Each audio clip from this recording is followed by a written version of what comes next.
How many of the businesses are actually making money? How many are just showcasing Instagram happy numbers? I think it's important to separate the vanity from the reality. Very heavy reliance on investments, extremely fast unplanned growth. I think those are things which might sound extremely exciting in the short term, but actually sometimes work counter. On an industry wide, it's like 30% of COD orders. Korak is a extremely good buyer. He just never sends back, so his RTO risk is extremely low. Versus Praful ends up sending a lot of orders back because we have network effect and data available. Right. So Praful is a high risk COD. We created sort of this deep tech behind this, which was to some extent black box for us also. Extremely excited, went built all this science behind. Merchants were extremely uncomfortable to say ki today you're telling me that 20% of orders have gone to courier 1. Tomorrow it could be 50%. Sometimes you have to be extremely objective. Sometimes you have to just trust your gut. Does it make sense for Shiprocket? Are enough customers asking for it? Is it making business sense? I think customers are extremely forgiving if you're transparent. I think just being honest and open, just keeping them updated. It's your job to make sure that you inform them at the right point in time. Gautam Gambhir used to be a senior.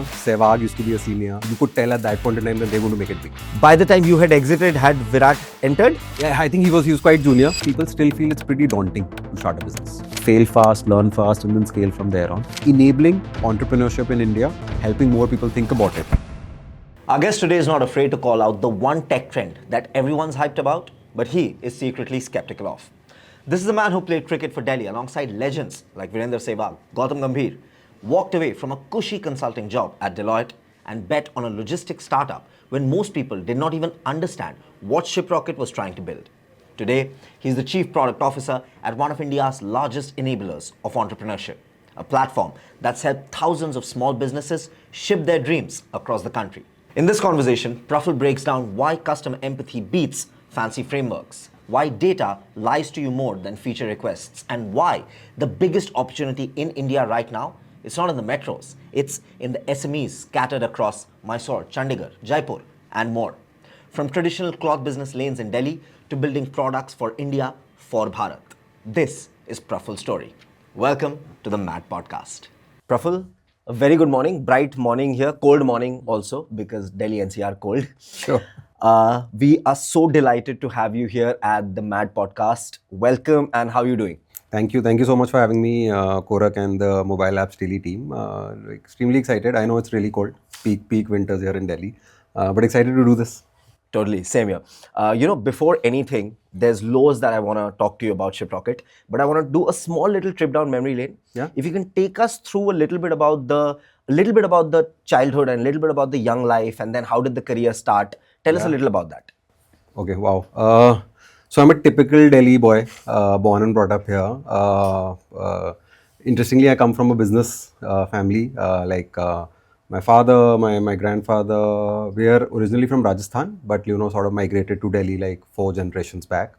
Very traditional cloth wholesale business in Chandni Chowk, like in the heart of Delhi. But early in my sort of school life, I would say I figured that maybe that's not really for me. And the good thing was that my parents, my father in particular, were very supportive to say, you do whatever you want to in your career. There's no pressure as such to join the family business or do that. Although I would go there regularly and do, my father would love taking me sometimes on the weekend to do some accounting work. I was about to ask you, did you ever sit at the gala? Yes, absolutely. And it was like the old fashioned gala where there's the gaddi and you have to sit on the ground, etc. But I used to love it, like as kids, just going there, playing around. There would be like loads of, cloths. We're called thans, like just folded together. So there would be like an attic where you could go run around, etc. But yeah, so school life was excellent. So I went to this school called St. Columbus. It's a Christian school in the heart of Delhi. A lot of fundamentals got built there, just in terms of discipline, how you look at life in general. Was very active in sports throughout. Used to play all kinds of sports, particularly very interested in cricket at that point in time. Ended up playing a little bit for Delhi as well in the juniors. Lovely. Till what level? Under 19. Played for a season. I was not very good though. But you played till under 19? Yeah, but I think just the level and the competition I think That too for Delhi cricket. Yeah, it was crazy. Like the Did you have teammates who then went on because yeah, so Mehra ji and so Akash Gautam Chopra? Gambhir used to be a senior. Amazing. Sehwag used to be a senior. Virupa was a senior? Yeah. Wow. So these guys, so like watched them from a distance. Got to play a couple of times with Gambhir. So cool. But yeah, but you can tell, like you could tell at that point in time that they're going to make it big, because that was the level at which they were already operating. By the time you had exited, had Virat entered?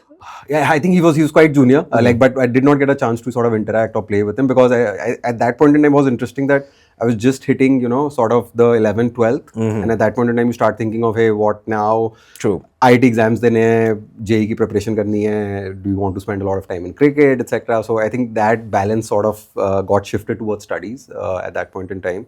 Although I continued to play as much as possible, and I think from there on it was, I'd say I in the initial go I sort of took the path of where most of the crowd ends up going. Hey, you're doing well in studies, you ended up taking science, you have to do that. In science only two choices, either take bio or non-bio. Bio में doctor बनना है, non-bio you probably end up doing engineering. Said, hey, I don't feel bios for me, let me do engineering. So I ended up took a couple of runs at JEE, finally got into Delhi College of Engineering, did my engineering there. Post that, I think the standard thing was to, hey, let's now go for an MBA. So okay, let's give CAT. So let's do that. So I honestly didn't think about it a lot, which I feel was okay to some extent when I think of life at that point in time, because it's sort of it organically kept on happening for me. Then ended up doing MBA from IIM Kozhikode down in Kerala. I think post that, during my sort of first really professional experience, although I did work between my engineering and MBA as well, I worked for Deloitte Consulting. So extremely large firm, lot of processes, lots of culture, etc. But I realized it was too large for me. I think there was this too much, I saw my managers and I saw some senior people, and I said that while they're doing great at what they're doing, I felt that maybe it's not the best thing for me, the way I'm looking at my career, etc. And that is why I sort of took a risk to say, maybe want to go back and, try something different, which is where I started with Snapdeal. So like extremely early, working with Rohit and Kunal, then they're just starting off as an org, from moving from the coupon, the Groupon kind of model to actually doing e-commerce like marketplace, and that's when I joined them. So from there on, like, to learn product grounds up and sort of built my career. So Deloitte, Snapdeal, which was then making it very big. Yeah. So big companies, big firms. How did then Shiprocket happen?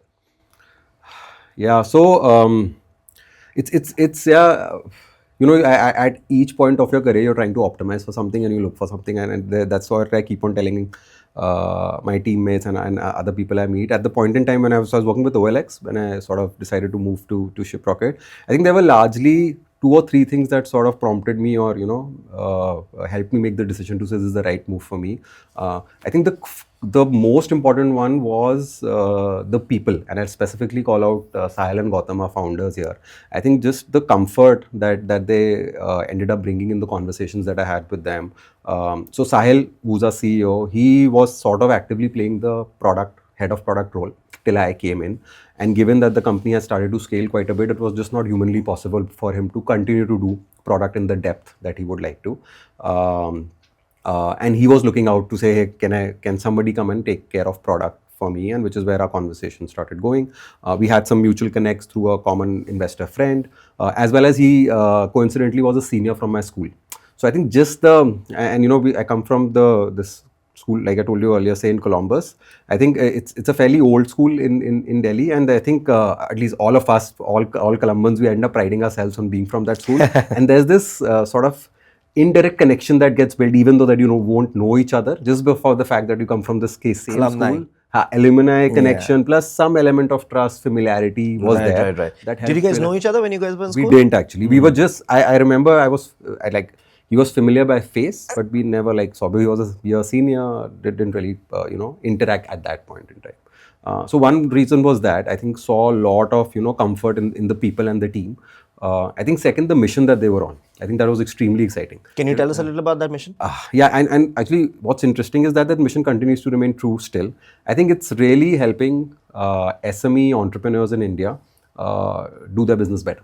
And we pride ourselves in being at the background of what entrepreneurs are doing, not just for themselves, but for the industry or economy in general.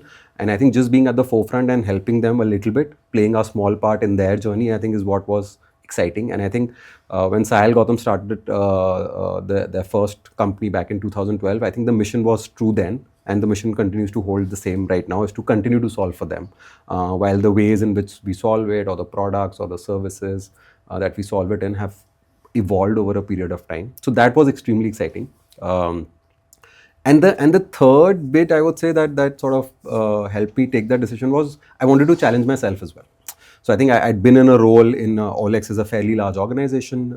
We were building products across multiple markets globally, extremely customer-centric product building with large volumes, lots of transactions, global exposure, etc. I did want to challenge myself by doing something different, and also taking on a more leadership role to say, hey, why don't I try and see what I can do in building something which is more end-to-end, something which is slightly more nebulous. More vague in terms of the problem statement, which sort of pushed me over the edge to say, hey, this is the right call to take right now. So, Praful, I want to ask you, if somebody is a tech enthusiast, if they are aware of the startup ecosystem, the entrepreneurial world, then they very clearly know what Shiprocket does. But say somebody who's starting off, maybe completely not aware. Yeah. So, unke liye I want to ask you, if Asan Bhasha mein you have to explain, what is Shiprocket and what does it do? Yeah.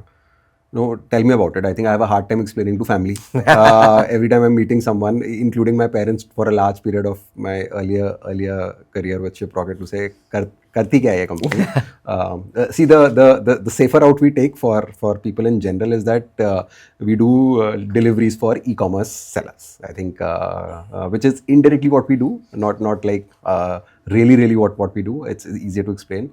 But think of us as a whole.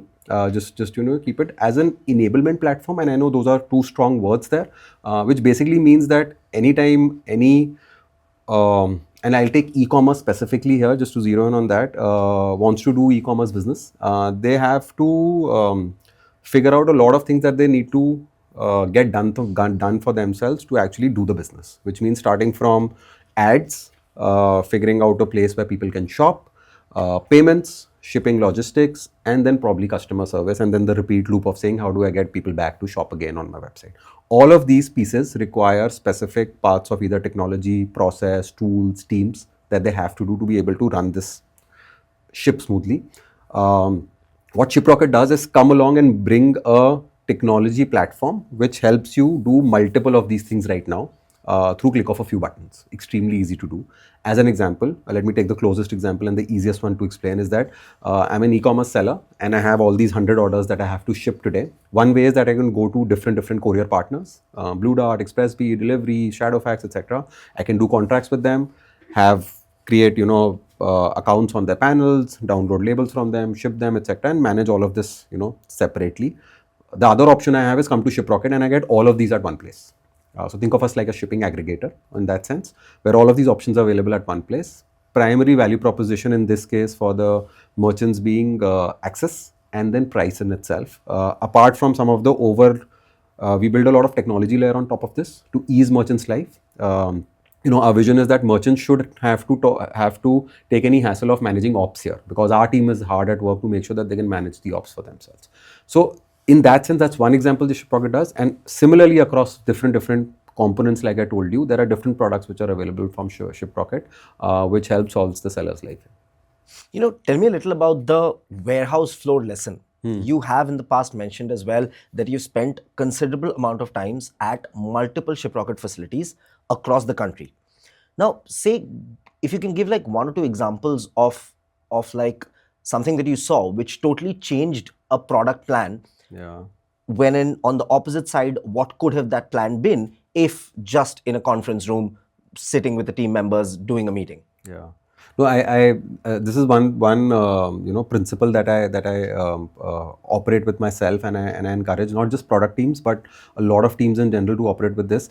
Unless you have a very good understanding of what's happening on the ground, it's very difficult to just sit, like you said, in a conference room and build something which is going to work. So really having a view of how the products are getting used on the ground is extremely important. And I also learned it the hard way along my career. Really seeing the users who you're building the products for use your products, you'll be fascinated on how they end up using the product so differently.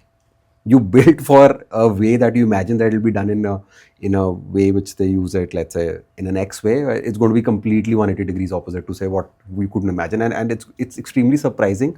It's also disappointing sometimes and frustrating to say, hey, what's happening? Why aren't you doing it this way? I've built this button for you, or the workflow for you, and I think that's where learning from product comes in. And I'll give you an example.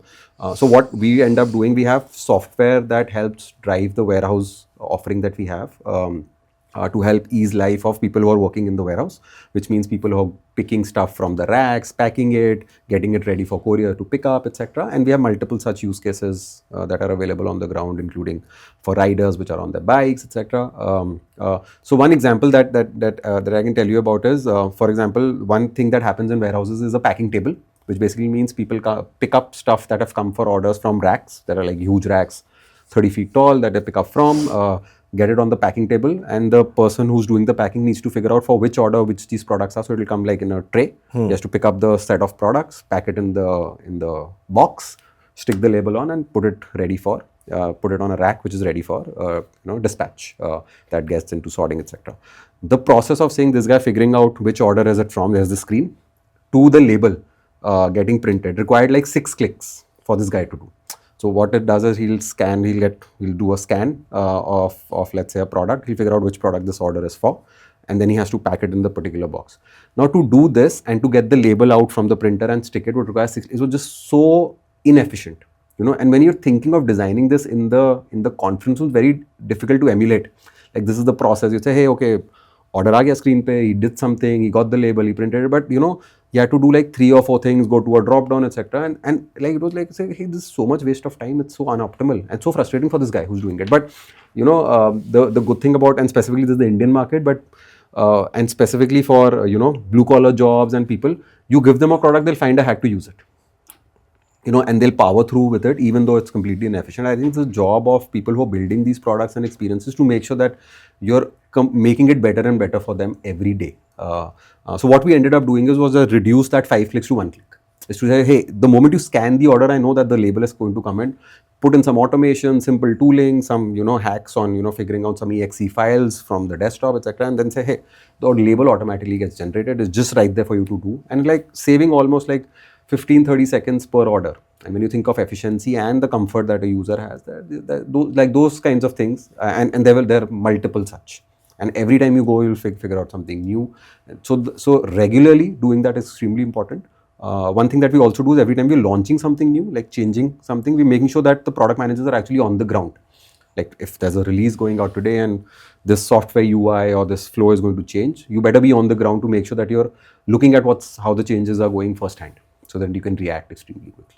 Did you ever sit there behind that desk, do the process yourself? Yes, absolutely. So in fact, we've recently launched a new offering where we are sort of doing some pickups as well. So in fact, I was doing some of the writing and going and picking up some orders. And I think What were these return orders? These were first mile orders. So we're actually picking them orders from sellers. The problem statement is that we have a lot of long tail customers, like small entrepreneurs. It's difficult for 3PLs, the larger couriers, to reach every nook and corner because milk runs are there. It's difficult to optimize pickup slots, etc. What we did, because we want to solve for this particular persona, we said no matter what, we'll pick it up. So we'll have the first mile done at our center, and then the couriers can come and pick it up from there. So it's easier for the 3PLs to come at one center, pick up 100 at one place versus go to 100 different places. So the 100 different places we'll take the effort of doing. So we're trying to pick up these orders from very, early entrepreneurs, Instagram sellers, etc. that are just starting off their journey. So it's very exciting. You sort of almost dry run what's happening on the ground. Like I have the app of the rider, of somebody, I'll get an order assigned, I go and pick it up, I scan it, and I drop it at the warehouse, etc. And then you see so much improvement there that's happening. I want to ask you, the process that you mentioned, exactly how different is the process, say, when you're dealing with a D2C giant that is dealing with like hundreds and thousands of orders, and on the other hand, as you mentioned, a small entrepreneur, young entrepreneur, Instagram seller, an SME. So how different is the functioning, or is it not very different and pretty similar? So see, at a fundamental level, it's actually not very different, which is very interesting, and I'll give you why. So, for example, whether I'm a small brand or a big time, D2C brand, I still have to pack my orders. I still have to put labels on them. I still have to make them ready for shipment. I still have to do customer service. I still have to make sure that my checkout experience is seamless, etc., etc. So at a fundamental level, the jobs to be done continue to remain extremely similar. But I think the moment you go a little deeper on how they're getting done, I think which is where the nuance or the difference comes along. So for example, for a large seller, a large brand, if they are shipping, let's say 1,000 orders a day, it is extremely difficult for them to, choose one by one on what they want to do. There are a lot of bulk processing, API processing, forget and set rules, etc. need to be added to the system in terms of configurations, capabilities for them to be able to do that much more efficiently. So they have all these packing tables which are running in large warehouses, and it should run like a streamlined supply chain. They shouldn't have to wait. So even seconds are getting optimized in the warehouse there. So every time a new order is coming in, how does that come to my table? How does the label come in seamlessly? At that point in time, just go to the next one and next one, and keeps on moving freestyle, right? Versus, let's say, for a early stage entrepreneur just starting off their journey, getting 2-3 orders a day. They want to pick and choose, right? They want to give the best possible experience, to say, hey, I have this order for Korak, let's say, that needs to go to Calcutta, and I need to send it by air tomorrow itself. So let me choose between, let's say, Blue Dart Air or Delivery Air, and say, hey, in terms of pricing, I feel delivery is better, and the experience is also the estimated delivery rate is also up to my mark. So I'll make that choice right now. So again, that's what's going to be different. And the way we've sort of designed the platform is that we've tried to make sure that most of these cases are handled in terms of the persona of the seller that is there. So the platform in that sense is extremely configurable, so flexible to a large extent, and also all these workflows are available for different size and shape of sellers. So our platform is also extremely API heavy, so which basically means a lot of the workflow works on Shiprocket platform through just APIs, which are getting called from these evolved softwares of specifically the larger enterprise customers that we have. How long has it been for you at Shiprocket? So just about 5 years now. Okay, half a decade. Yeah. Half a decade back when you joined, say one thing that you see has constantly stayed the similar as the mission that you mentioned, the mission, the vision. One thing that has stayed the similar, and one thing where you've seen that there's been major, I won't say upgrade, but a major change. Yeah. So one thing that has stayed similar for us is that we've continued to solve for the SMB. I think the MSME sector in the country. I think that segment keeps us excited, keeps us on our toes. We fundamentally believe that we do a good job of solving some of their problems, and more problems continue to exist. So continue to see a lot of opportunity to solve for them, and there's a lot of pride and joy in when we end up solving something for this entrepreneurial market in the country, and playing a small part there to help them scale their business, do better at the business, optimize their cost, get a little bit more orders, etc. I think that's been the joy of what we've been doing, and that we've stayed true to that. The segment continues to remain extremely demanding. That has remained similar. They continue to remain extremely price conscious. That's been similar as well. What's changed? I think comfort with technology has definitely become extremely high, much higher. Like I think just the fact that people are able to adopt certain products, tools, features, functionalities that we build has become easier, and specifically it's because of internet penetration in India, because that's happened massively, because just data has become so cheap and affordable. I think a lot of other products which people have become comfortable with, things like WhatsApp or email or Uber or Blinkit or Amazon, or all of these in combination have made technology adoption extremely simple. COVID did help because it was forced adoption. You couldn't do anything about it. You had to adopt. Like, people had to switch to internet banking no matter what. Like, things like that. So I think with that, what's happened is that the product building that we've been doing, at least from a software perspective, specifically, it's given us a tailwind to help us, with the adoption and the drive that we have.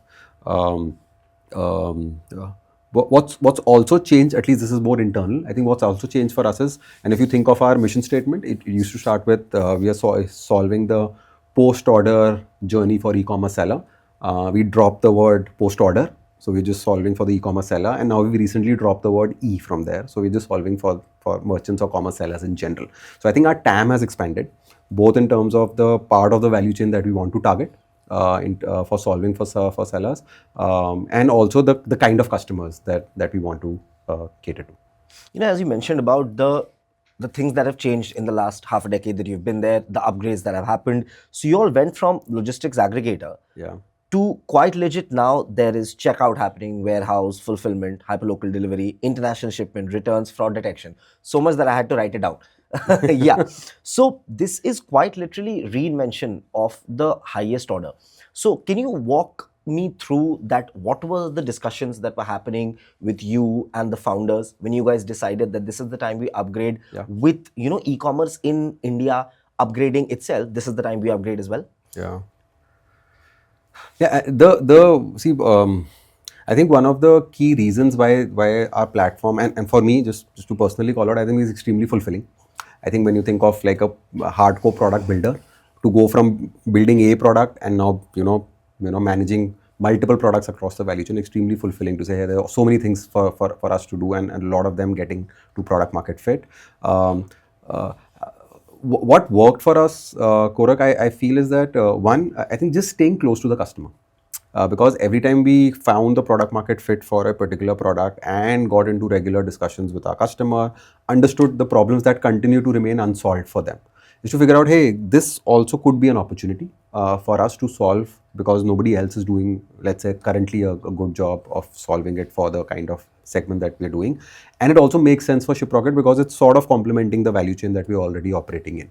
We're adding a product before or after something that we're already operating. So, like, as an example, I'll tell you, we are doing shipping, and one of the discussions was that now and like world has changed, like you said to your earlier questions, like 1 day and 2 day deliveries used to be like happy moments. Now like 10 minutes are also not happy moments anymore. Like I need it in 5, right? So when the 1 day and the 2 day sort of delivery expectations were coming about, the marketplaces end up doing it beautifully because they have a lot of warehouses, they can duplicate inventory, etc., etc. They have the setup going for them. But for a D2C seller, it's very difficult because it's practically not possible for me to replicate, have so many warehouses across the country. And the only way you can do 1 day and 2 day delivery is to keep the products closer to where the orders are coming from, right?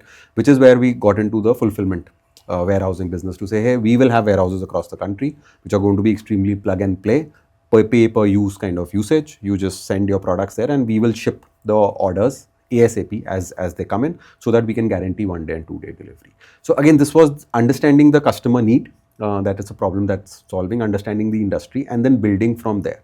I think every time we've taken a call on saying this is a product we need to build, I think we've been extremely, and again, we've learned some of this the hard way as well. And I'm sure we'll make more mistakes. I think that's part and parcel of operating in a dynamic environment, trying out new things. So sometimes you have to be extremely objective. Sometimes you have to just trust your gut. I think it's a fine balance between two.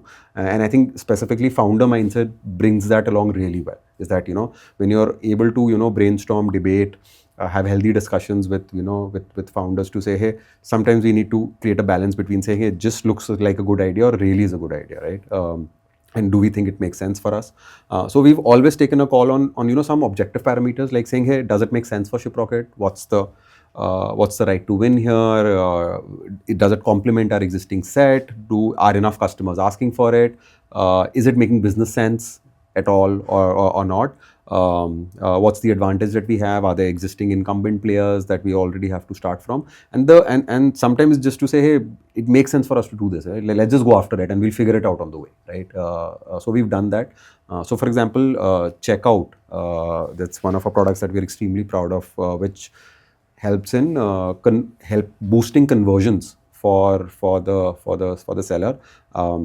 So we used to operate mostly in the post order world. I think one of the feedbacks that we got from sellers is that, hey, helping me optimize my post order cost. That was the primary, North Star metric that we would solve for the sellers or our merchants is, can you also get me new orders? Like, can you help me increase my top line? You're optimizing my bottom line, but if you could, it would be wonderful if you can help me with my top line, which is where Checkout was the first thinking product that we came about with. And the reason we thought that we could do a good job there is because of our underlying data efficiency layer and the AI layer that we had to say, hey, this can actually prompt and enable us to do better for the merchants in terms of conversion. And we have the downstream supply chain available already. Just marry both of them, then we could have an extremely differentiated product that does not exist in the market. Praful, I want to ask you about this one fact that your discussion cues have specifically mentioned the fact that the mobile is extremely important for your merchant audience, irrespective of the fact whether if it's a large business as a customer or a small business as one of the customers. Tell me a little about the cause and the root cause and the thought behind this. Yeah. So there are some macro factors that influence this decision. I think it's the Indian diaspora in general, and the way mobile has evolved over the last, let's say, 8 to 10 years. First of all, it's become like the first point of access for internet for a lot of users, like in India. Penetration of smartphones is extremely high now. So by nature, a lot of usage of mobile has gone up, whether not just for content consumption, but for a lot of day-to-day daily tasks from a personal standpoint as well, and also from a business standpoint. Like, can't imagine how much business is happening on WhatsApp right now, right? Irrespective of how unstructured way it would be, but it's just become the default enabler to be doing so much things. So I think general comfort with mobile has helped, drive a lot of this decision making to say, hey, mobile needs to be a part of the product ecosystem that we operate in. So it needs to be there. What we learned and how mobile app or Shiprocket has evolved for us, it's very interesting. Actually, it gets used in 3 ways, if I would largely classify it. One, it sort of becomes the CEO app. So it's like, I just want to have a quick view on numbers, how my business is doing today, how many orders have been delivered, how's my conversion doing, how many have been returned. So just like dashboard and quick view to say, hey, I'm just on the, I can look at some key metrics and have a quick view of how my business is doing for today, for tomorrow, for the week, etc. So it's really handy for the entrepreneur or the CEO or some leadership in these companies, and that's valid for across the target segments that we serve. The second, and this is something that we learned by, again, sitting with sellers, understanding what's happening, looking at some data. It gets used as a customer service, quick customer service enabler as well. So somebody gets a call, hey, I'm waiting for this order, where is it, or this cancelled, hey, let me just check it out. I'll open the Shiprocket app, punch in the order, search for the order, and see the status. If I have an issue, I'll raise an issue, ticket there at itself, get resolution, etc. So quick access to information on what's happening, specifically downstream once the supply chain or the logistics journey has started. I think that works beautifully. So a lot of different team members in our customer use the app. And the third is for early stage entrepreneurs, smaller customers. It becomes the only way they access Shiprocket. So I run an Instagram page. I do like 5 orders a day, and there is seamless way to get the orders into Shiprocket, and you can ship from there. And the app is the only way I use it. So all the workflows that are needed for me to run my business for Shiprocket products are done primarily through the app. So that's why the app becomes extremely important. We have a large number of DAUs that actively use the app on a weekly and monthly basis. And we constantly keep on getting upgrades there as well, and feature requests and asks that we continue to cater to. I want to ask you about this one hot topic. Actually, it's not even a hot topic anymore. It was a hot topic 4 years back. AI. Yeah. Yeah, it's not a hot topic anymore. It's just everywhere. Yeah. So much so that there are products that just use powered by AI for the sake of it. Last year in 2025, I saw a chip powered by AI. a potato chip. Okay. I have no idea what they used AI in it with. But when it comes to you guys and the products that you guys are giving out and providing to the customers, there's actual use of machine learning and deep tech. If you can give us one or two of the case studies and one or two of the examples. Yeah. True. I think see the AI hype got like in the last 3-4 years, specifically after the launch of ChatGPT. I think there was a lot of noise about it in a positive way. Like my hypothesis there on the reason is that I think AI got it sort of the access got enabled more widely. Like it used to exist, it's just that it became easily accessible to a lot of folks, specifically consumers, and that's why it was just so much excitement and saying, hey, something new. Thankfully for us, I think the AI journey started earlier, and we invested, and all credit to Sahil, our founder, our CEO and founder, is because he's been extremely passionate about it. And always been pushing me and people in the team, etc., to say there's something that we continue to focus and invest in on AI because it's going to be the future, and hence we set up a team, continue to invest in getting people, technology, tools, etc. There. So we had the luxury of starting a little bit earlier. And there are very, very, when you think of it, the manifestation of how it comes out to be are extremely simplistic. While a lot of it, requires complex, AI, machine learning, at times Gen AI as well at the under the hood to be able to bring that forward. So, for example, just to give you some color, is that for e-commerce merchants in India, COD is a big pain area because not all orders in COD get accepted.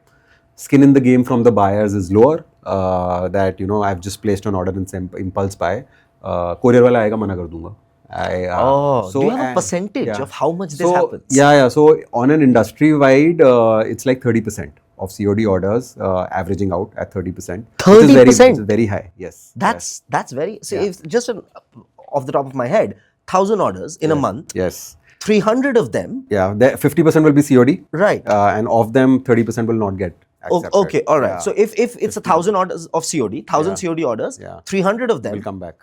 Get sent back from the doorstep. Yes. So this is a clear bottom line hit for the seller. Because how much of a loss is... I'm so sorry to cut you. No, it is. How much of a loss could that mean for the merchant, for you guys, for the business?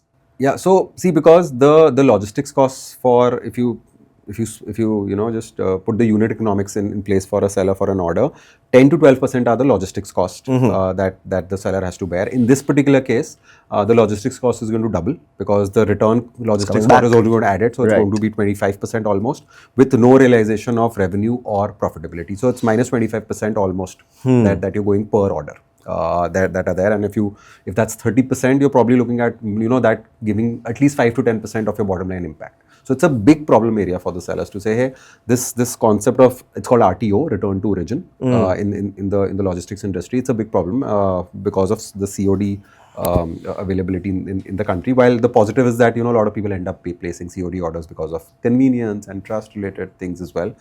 So this is something that we wanted to solve, and one way to solve it is just through AI and data to say, hey, is there a way to predict what are the chances of an order coming back? So Korak is a extremely good buyer. He just never sends back, so his RTO risk is extremely low. Versus Praful ends up sending a lot of orders back because we have network effect and data available. Right. So Praful is a high risk COD guy, right? Or high probability of this order is high RTO. From this just simple indication that we can give to a seller, there's so much that's happening for them. We try and classify orders as very high risk, low risk, etc. Some sellers will just blindly cancel. To say the moment Shiprocket says high risk, I'm not going to ship it because 95% deliver nahi hona. Right. So why should I take the hassle of sending it, getting the RTO cost? Also, there are chances of inventory damage because the same inventory is now blocked. I cannot ship it to someone else that really needs it, and jayega supply chain mein wapas aayega. The chances that it just probably is not of the same quality that I sent it originally. So things like that. So this RTO intelligence, which is powered by AI, is something that we built over a period of time, required a lot of science. And what's interesting is, just to give you an example. So for example, we found out that buyers behave differently. They will not behave in a consistent way for all the shopping that they're doing. So for example, Praful, if I'm shopping from Mamaearth, I might be a very low risk RTO guy, but I'm shopping from a new brand that's just come up. If fancytshirt.com, I might be a high RTO risk because I will operate differently. My chances of doing RTO would be different there. So it's a combination of the order. There are certain nuances within the order that we have to look at from a AI perspective to really get accuracy on the RTO prediction. This becomes an extremely important, small yet extremely important signal for the sellers to do decision making on how do I process this order, if at all I do. That's very fascinating. That was almost a case study that we got there. Yeah. I want to ask you that when it comes to the role that you have of a product leader, industry leader for so many years now, we spoke about a lot of the successes, but I'm very sure that there must be, plans that didn't work out, meetings which led to an idea that all of you were very positive about, but when at the ground level it didn't really work out. So can you give us an example of that one plan that you all were very, very certain about, a product that you all built and were very hopeful about, but then at the ground level it didn't work? Yeah. There are a few, and I think that's part of operating in a startup environment, trying to work fast.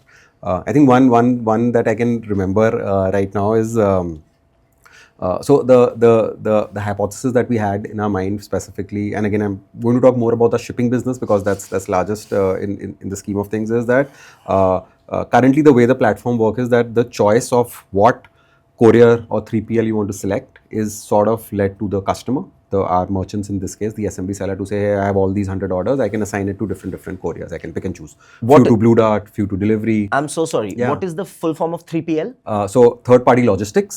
So these are like, okay, couriers. Got it. Simpler way to understand is couriers, like Blue Dart, Delivery, Express.P, etc. All of these. One sort of idea that we had is that, hey, why don't we?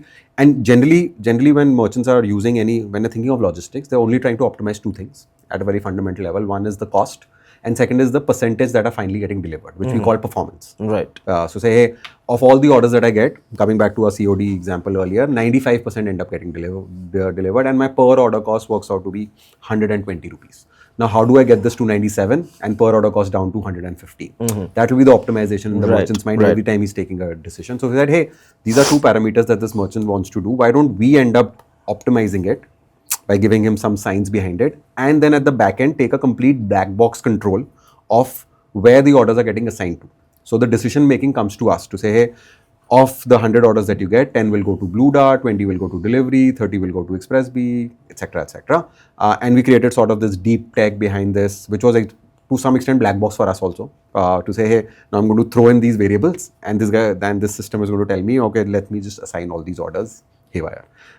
Extremely excited, built all this, science behind. There was a lot of heavy backend building, logic building, data science building, as well as a lot of front end experience on the product, on the dashboard, to communicate, educate.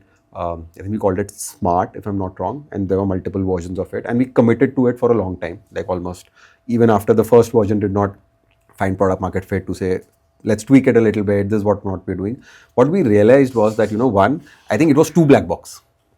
It's just, merchants were extremely uncomfortable to say, I don't know how this is going to react tomorrow. Like today, you're telling me that 20% of orders have gone to courier 1. Tomorrow, it could be 50%. Right. And the day after, it could be 60. And I'm completely, and I don't trust it, what's happening. And how does that? And then on the courier side, because they have to plan their operations, it was becoming unpredictable to say, because every time you're planning to say, hey, I have this hub in this particular area, and this hub has capacity of, let's say, 2,000 shipments that they can manage, pick up from 100 locations. All of a sudden, that will become 5,000 because your tech has done something in terms of allocation, or it will become 1,500. And now my predictability or consistency has gone for a toss. So I think we realized the hard way to say, hey, it's just too black box, and there is lack of, ops alignment that we've done on the ground to figure out how the changes. So we went back, we built a different version of it after the learning. But the first version was a big failure. I think we learned a lot on how certain things in theory don't actually practically meet the reality on the ground. That was very fascinating, Tell me about, say, maybe like an infrastructural nightmare that did happen or did not happen. All of the Diwali sales that happen, and the Christmas sales, and the end of the year sales. All the big websites have these. So has there ever happened of this kind of a scenario where the traffic was just so much, there was a near crash? And what all did you do to fix that actually? Yeah. So it's and again we've like all technology platforms at some point in time have had the scare of infrastructure not working in their favor or something's failing, which led to some downtimes, etc. Thankfully, over a period of time, we've stabilized that a lot because it's extremely critical, not just from a trust standpoint that our customers have in our platform, but also to make sure that things are up and running. And what's interesting is that for us, if there is a massive downtime for us as a platform, we end up getting affected on two fronts for the seller because we manage the checkout, which is really where orders are getting cut. It's like Right. gala chal raha hai wahan pe, and that's stopped because your checkout is not working. So my orders are not coming in. And downstream on the warehouses where packing tables are doing packing, they get stopped to say, hey, now all my employees are just sitting, they are not packing orders anymore, and this is leading to efficiency. So that's worst case scenario, right? What could happen. I think what we've learned, if in instances too, when this has happened, is one. I think, and this there are sort of two or three learnings here. One is purely on the tech and infra side. How do you build tech and infra which is horizontally scalable, auto scalable to some extent? Second, how do you disconnect pieces? Everything is not dependent on each other. Like the way of not having products extremely dependent or joined to each other, because if one fails, the other starts failing as well. But the other can still sustain. I think how do you build that while you still need to have appropriate data flows and workflows working between systems, but they should be able to run within themselves. I think one very interesting learning was also for us to break our experience or systems into critical and non-critical ones, even if you don't have the non-critical ones. For example, we spoke about RTO intelligence. Like, even if I'm not getting RTO intelligence, it's not shopping my packing table or it's not shopping my checkout orders, right?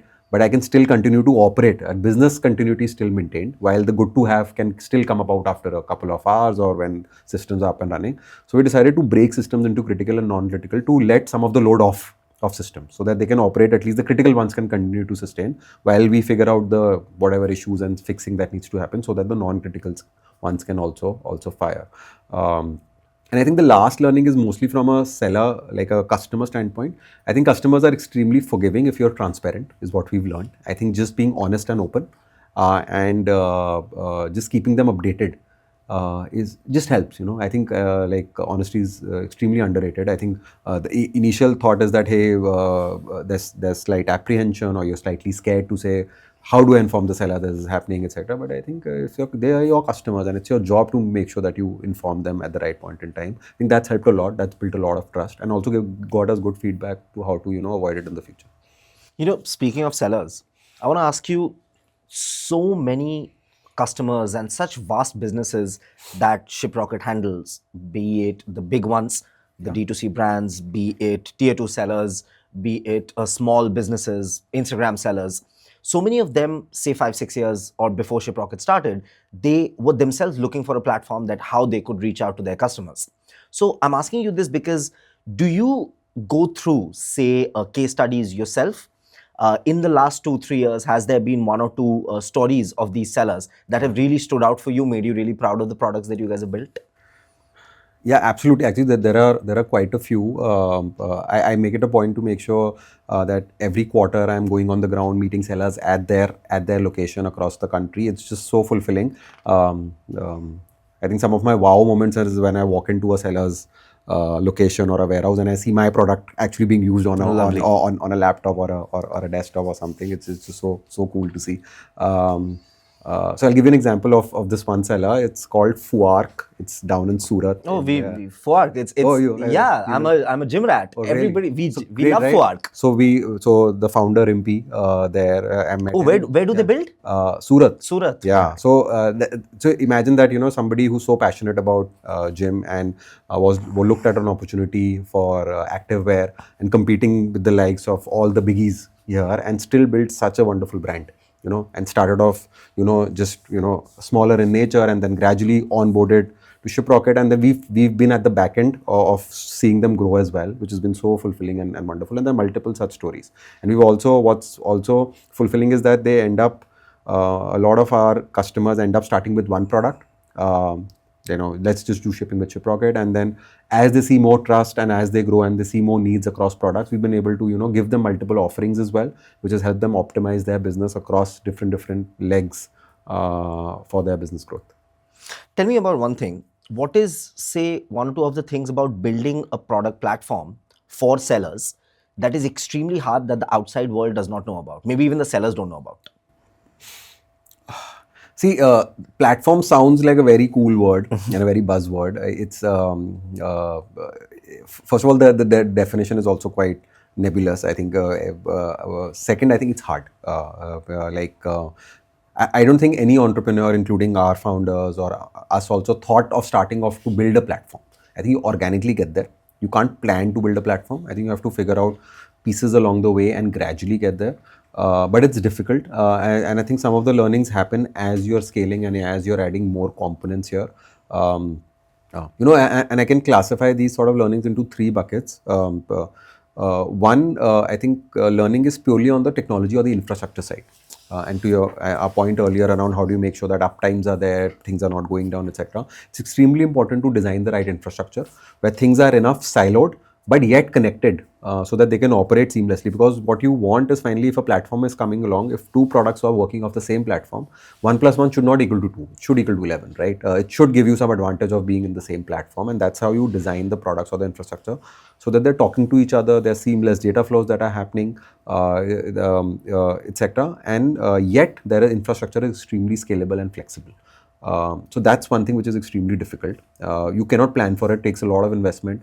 You'll hear all of this called tech debt, which is basically to say, hey, I have all of this debt remaining on my engineering infrastructure, which I need to clean up or do better at. You just have to spend a lot of time making sure that you're continuously cleaning up the tech debt to be able to maintain a good platform. I think second, from a product standpoint, it's difficult to create a consistent experience. You can have all of these tools and products and features and pages, and you'll have all of these teams which are divided. How to make sure, one way I can, and if you open the Shiprocket dashboard, sometimes I can very clearly tell that this is made by product manager A and this is made by product manager B. It should not be the case, right? There should be some element of consistency in the experience, because if the same user is ending up using the platform, they shouldn't have to have a lot of learning curve across different areas. And I think third, I think purely on, everything else, which means customer service, business operations, account management.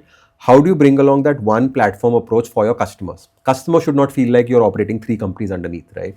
They have to feel like I'm talking to Shiprocket, which has all of these products and experiences. So how does customer service become seamless? No matter if I come for an issue for product A or product B or product C, how does my account manager help me for anything related to any of the products that I'm using or services, etc. So those are hard things to solve as you become more and more horizontal. But I think you have to gradually find a way on doing it. There's no way to prepare upfront, unfortunately. I think you'll have to constantly figure out something that's going wrong and then, figure out some ideas on how to solve it. Praful, tell me something about the massive D2C boom that everybody's talking about. Cut out the middleman, direct to customer is the future. But you're part of the entire industry, and you can actually give us the real picture. How many of the businesses are actually making money? How many are just showcasing Instagram happy numbers? So what is the harsh reality of D2C profitability that maybe founders are not ready to hear yet? Yeah. So first of all, I work closely with entrepreneurs, not just D2C founders, but otherwise as well. And there's so much immense respect for anybody who's starting their own thing. I think you need just the kind of passion, almost the obsession that they have. It's just amazing to see.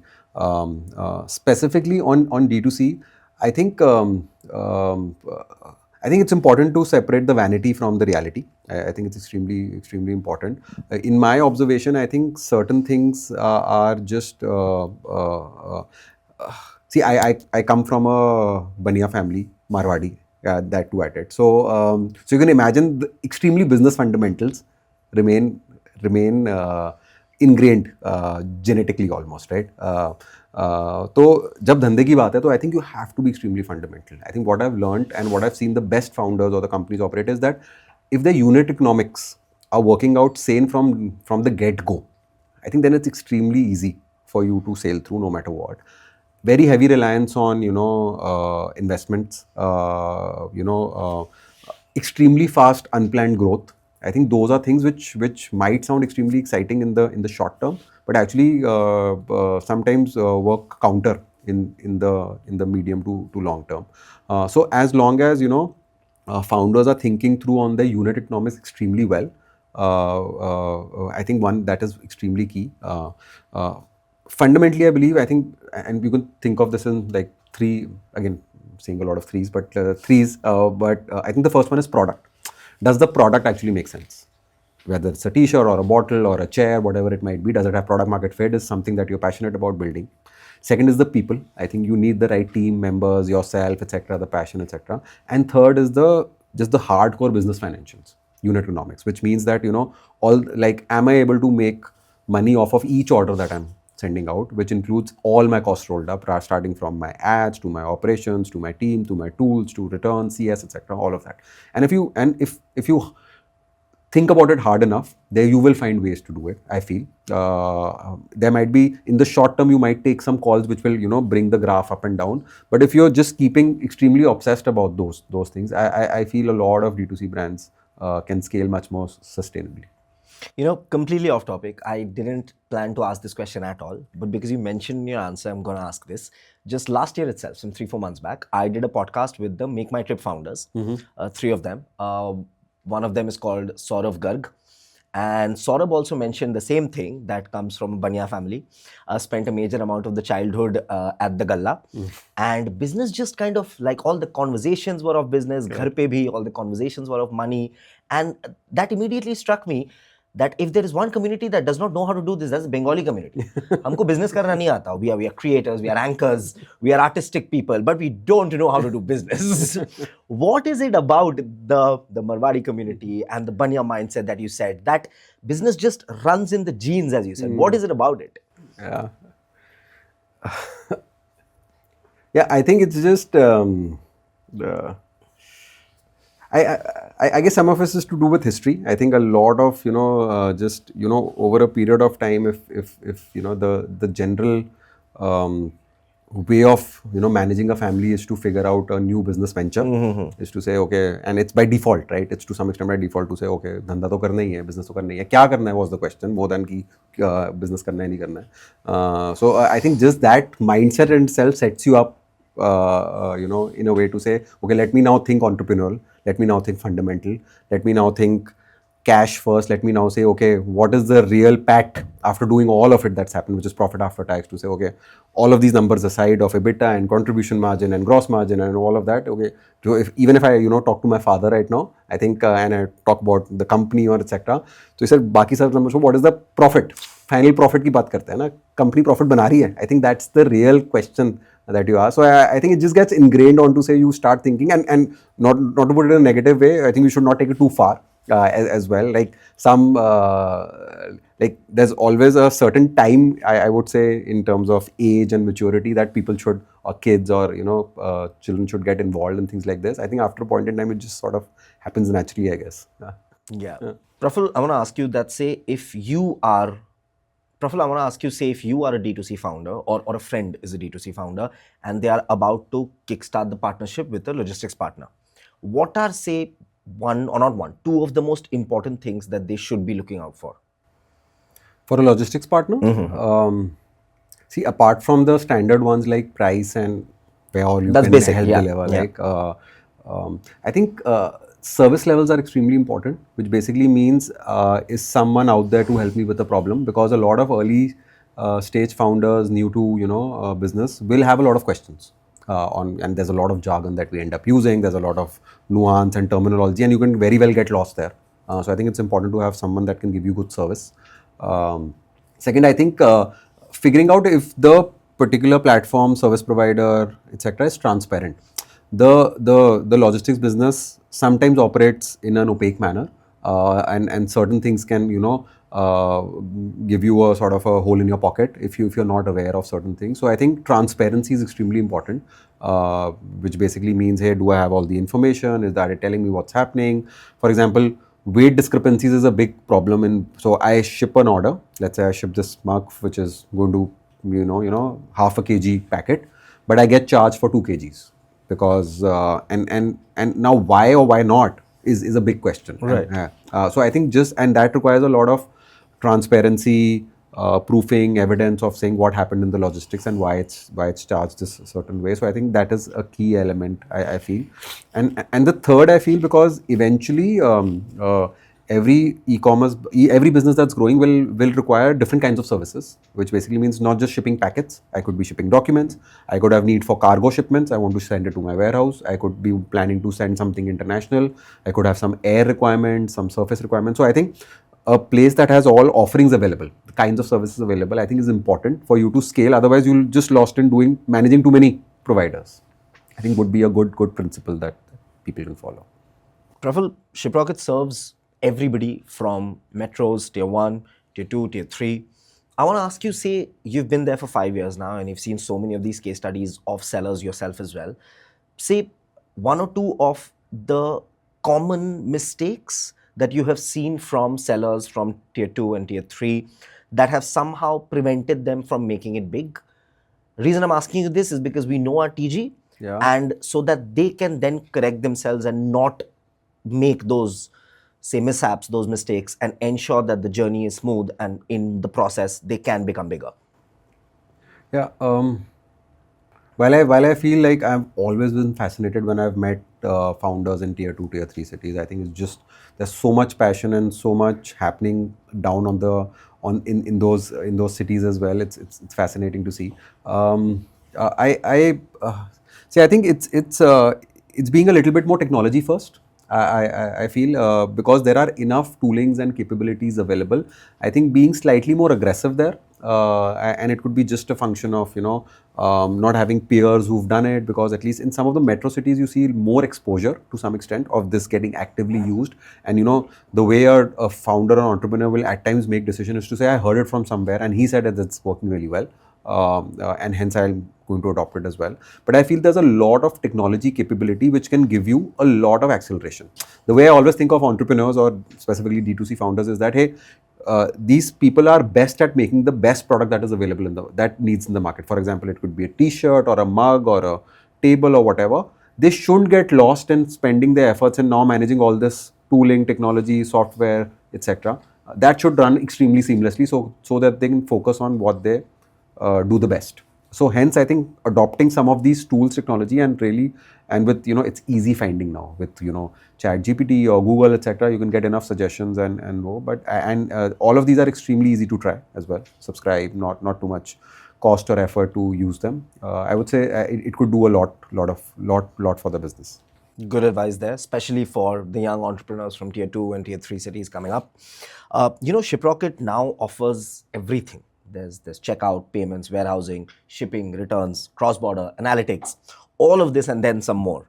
But say a new D2C founder can get a little overwhelmed with so much, right? So if one has to ask you to give them an answer, that what's the absolute bare minimum that they need to do to get those first 100 orders on board? Yeah. So what will that be? So I'm assuming the product is already there. Of course. There's already build a product, wo to basic hai. So if as long as there's a product which the founders feel passionately about and feel there's a need in the market for, I would say, like, extremely simplistically, I think you need 3-4 parts of the funnel working in the beginning. I think you will need something to optimize marketing, to figure out the right way of doing marketing. Some founders rely heavily on social media, some move for Meta, etc. But I think that is going to be a key part of the puzzle, because that is where really traffic starts and that is where eyeballs really start. That is one piece that you need to sort of focus on figuring out how to do. The second is a destination to shop from, which basically means it could be an Instagram page or a website, etc. Like Shopify is great. Click a few buttons and you're there. Within the website, there's the checkout and the payments experience, which needs to be extremely simplistic. In India, for example, UPI first, mobile first, 90% of shopping happens on mobile, etc. All of that needs to be there.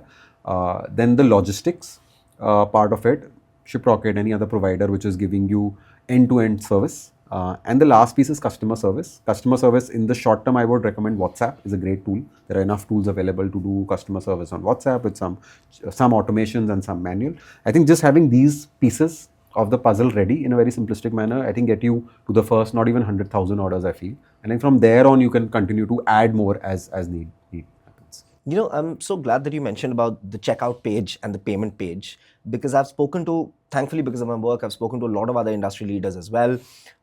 Deep Kalra, for example, Yeah. who's the founder of Make My Trip. Correct. So and as a customer as well, I had this experience, and even we friends talked about it, that a few years back, maybe 7, 8 years back, when we were shopping online, and when on the payment page, the option to pay was our card and the CVV and then an OTP, and then it became to UPI, but then you have to still put in your UPI ID, your special UPI ID number, you have to copy paste it from GPay and then paste it again. And then it became UPI, GPay or PhonePay, click on GPay, it opens up. Yeah. The process became so much easier. Yeah. What were the discussions that you all were having at those tables? Yeah. That, okay, this is important, this needs to be done, or was it like, nahi, itna to log kar hi denge? What was it like? Not at all. I think that is an area which was so. I think you have to go down to like really the lowest granular level of detail because what's happening, I'll tell you. Typical D2C conversions, which means if 100 visitors visit a website, only one actually places an order. It's 1%. Every point. 0.1% optimization on conversion also helps in driving. So I think you have to really granularly go down to each and every step of saying where are people dropping off in my funnel. Right. And the last thing you want is somebody's added a product to cart and not checked out and not done it. Because he's shown the highest amount of, or he or she has shown the highest amount of interest, and that's just a lost sale and so frustrating, right? And there a lot of the reason was exactly what you said. Like to say, hey, it's just so cumbersome and I have to fill in my address. Pin code search है नहीं. I don't know when the order will come from. It's an external one.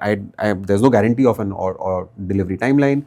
Payment options are not the one I want. Everything is so cluttered and from one screen to the other screen, etc. I think going down to each and every detail and really becoming very obsessive about each and every pixel perfect to say, hey, this is the step where I can add this particular value. This is the step where I can have things pre-filled.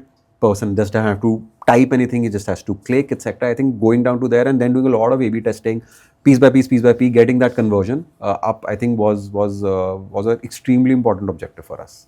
So when it comes to payment pages, I think the key thing also is to ensure that it's easy, but at the same time secure. Yeah. Right? True. Yeah. True. Tell me about this long-term vision that you all have at Shiprocket to become the Shopify of Bharat. Yeah. Tell us about that. So there's a lot of respect for us for Shopify. They're great partners as well. In fact, when Sahil and Gautam started, they originally started by trying to build the Shopify for India.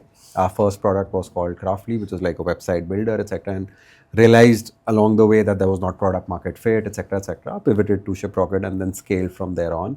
I think why we get inspired by Shopify is one that I think it operates very much like a platform. I think they operate very product first. So in our general mindset or thinking, I think we do well when we are thinking product. So when every time a problem is coming along, our first sort of line of defense is to figure out is, hey, how can we solve it through a product or a technology intervention? And I think Shopify does that really well, from the founder Toby, etc. And a lot of us follow him closely. So I think for us, Shopify has enabled a lot of SMBs across the world to be able to start off their business. And I think the inspiration for us to say, hey, if we can not just enable people who are thinking about it, but also make more people think about it, because now it's become that much more easier. I think that is super exciting. Is to say, hey, how do we play the role and to say that we can drive entrepreneurship in a very small form, even if it's so in the country, is what keeps us excited and helps us learn from what Shopify has done for the world. That's great to hear. We're almost towards the end of the podcast. I have like one or two ICSC essay type questions left. Maybe just one last essay type question. Let's take a look at the next few years. Not distant future, but near future. What are, say, some of the, or maybe one or two of the moonshot problems in Bharat's commerce and Bharat's e-commerce that keeps you guys at Shiprocket really excited, keeps you up at night that this is what we need to solve and then crack it? See, I think from a moonshot standpoint, it's related to what I said earlier. Our understanding is that people still feel it's pretty daunting to start a business in the country, even though that they could have a product idea, they could have a thing that they feel passionately about. I think it's still pretty daunting to say, hey, can I really build this? Can I really do that? Because I have all of these things, right from actually manufacturing or sourcing the product, all the way up to doing, customer service or, loyalty experience for the customers that I'm able to get. And all of this is now extremely, like, it's overwhelming to say how am I going to manage this on my own. Like, for a young college, graduate who's just say, and who's really passionate about, let's say, building, art oriented t-shirts, how does he get enabled to try it out extremely quickly, fail fast, learn fast, and then scale from there on. And if he can build some of those toolings, technologies, and platforms that enable this person to be able to do it extremely quickly with minimum investment, learn, and then scale from there. I think that is what is keeping us exciting. Like I said, I think enabling entrepreneurship in India, not just enabling the ones that are already thinking about it, but also helping more people think about it and test it out extremely fast, quickly, frugally. I think is what our moonshot is to say, hey, if 5 years down the line, Shiprocket, we can be proud of saying, hey, some of entrepreneurs in India were able to do it because they thought that it'll be easier because the Shiprocket platform like us existed. I think that's going to be a super proud moment for us and the team. As you said, enabling entrepreneurship. I mean, in the last some years itself, last year I think this data was revealed that India is the fourth or third, if I'm not wrong, largest startup ecosystem in the world. Yeah. How proud does that make you as an Indian? Yeah, extremely proud. And I think the pride for me actually becomes multifold, specifically when I move out of our metro cities, where it's a general expectations to some extent to say, यहाँ पे तो entrepreneurship हो ही रही है, ठीक है? But when you go to some of the smaller cities in the country, and you see all that's happening, like I'll give you like cities like Mysore or Chandigarh or Jaipur, Surat. Like it's crazy what's happening there on the ground. We do an event called Yatra, so we basically do some get-togethers of startup founders across cities in the country, and it's just fascinating on all that's getting built and all the not just the passion or the courage that people have to build new things. It's a super proud moment, and it becomes even better when you know that you've played a very small part in their journey. I think it's very, very, very fulfilling. That's absolutely amazing to hear. Praful, the conversation till now has been amazing, but no great conversation will be complete without rapid fire. Okay. So that's absolutely what is about to happen now. Till now, the conversation has been great. Some of them have been detailed answers, thought out, but rapid fire has to be completely rapid. Okay. On spot, whatever comes out of your head. Okay. Okay. Are you ready? Yeah. All right. Go for it. OLX Global Marketplace or Shiprocket Bharat Infrastructure, which taught you more about building products? Shiprocket. One skill every product manager desperately needs, but a lot of them don't have. Customer empathy. Feature requests or data, which one lies to you more often? Data, you can manipulate it. When hiring a product manager, what's the first thing that you look for? Curiosity or execution ability? Curiosity, for sure. A business book that genuinely changed how you think about products? Inspired by Marty Kagan. A movie that made you think differently when it came to the startup ecosystem, when it came to think about business? Rocket Singh. Brilliant film. Absolutely. If you haven't watched it, Ranbir Kapoor's second or third film, watch it. It's amazing. Yeah. One tech trend everyone's excited about that you're secretly skeptical of?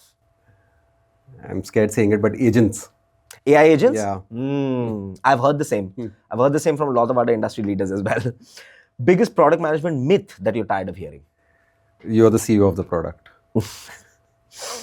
Your favorite looks like wasted time but actually isn't activity? Customer service visits. On Who call, says? call center. Who's on call centers? Yeah. Okay. Yeah. All right. Steve's Jobs trait that you wish you had and one that you're genuinely glad that you don't? I think his attention to detail I wish I had. The eccentricity, I'm okay not. Too eccentric a man. Yeah. Too eccentric a genius. One habit that's made the biggest difference in your career as a product leader? I think just being extremely hands-on. Very hands-on, yeah. If you could give an advice to the 25-year-old Praful, one piece of advice, what would that be? I think build relations when you're working. Professional relations are very important. And the last rapid fire question, what's the next opportunity for building a product for the Indian market? I'm biased actually, but I feel the SMBs, there's a lot of opportunity building for the SMBs in India still, across anything that they might need. Praful, this has been a delight there's so much insight that I got as well. And I'm an anchor. I don't know how much of that I'll be able to actually use or not, but if you are a budding entrepreneur, there is loads that you can actually use. So tell us in the comments which were your favorite parts of the podcast. How was the chat for you, Praful? Good. Thank you so much. Thoroughly enjoyed it. And I'm hoping this helps a few people and inspires a few entrepreneurs to take up what they feel passionately about. I am very, very sure it definitely will. Don't forget to share this with a budding entrepreneur or somebody who wants to be an entrepreneur, build something in India for India and then take it to the world. For more such original content like this, do not forget to subscribe to the Mad Podcast. This is me, Korak and Praful. I will see you in the next one.